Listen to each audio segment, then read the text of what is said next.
शिव पुराण का 8वां अध्याय शिव कृपा भक्ति के फल और भक्त के जीवन में आने वाले दिव्य परिवर्तन को स्पष्ट करता है।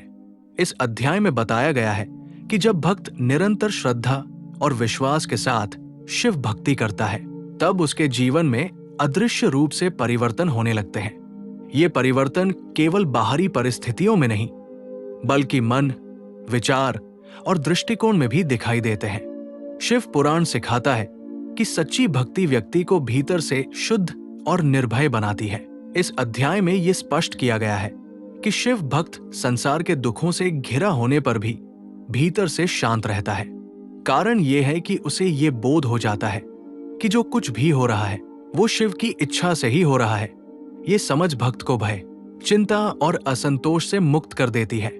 शिव भक्ति मनुष्य को कर्मों का साक्षी बनना सिखाती है, जिससे वो परिस्थितियों में फंसने के बजाय उन्हें समझ पाता है। अध्याय 8 में यह भी बताया गया है कि शिव कृपा केवल भक्त की इच्छा पूर्ति तक सीमित नहीं होती, बल्कि वो उसके चरित्र और संस्कारों का निर्माण करती है।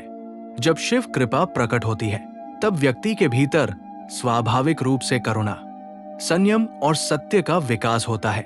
ऐसा भक्त दूसरों के प्रति द्वेष नहीं रखता और सभी में शिव तत्व को देखने लगता है। इस अध्याय में भक्ति और ज्ञान के संतुलन पर भी बल दिया गया है। केवल भावुक भक्ति बिना समझ के अधूरी है और केवल ज्ञान बिना भक्ति के शुष्क है। जब भक्ति और ज्ञान का समन्वय होता है, तब साधक का मार्ग सरल हो जाता है।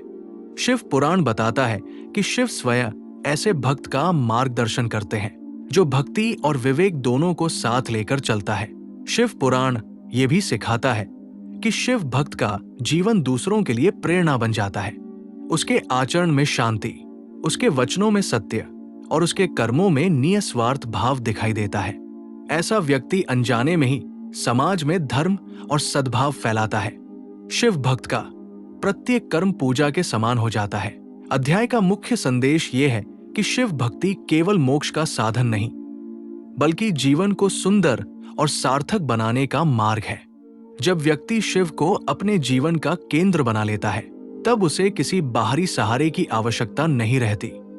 शिव की उपस्थिति का अनुभव ही उसकी सबसे बड़ी शक्ति बन जाता है। यही शिव पुराण के 8वें अध्याय का गूढ़ और प्रेरणादायक सार है।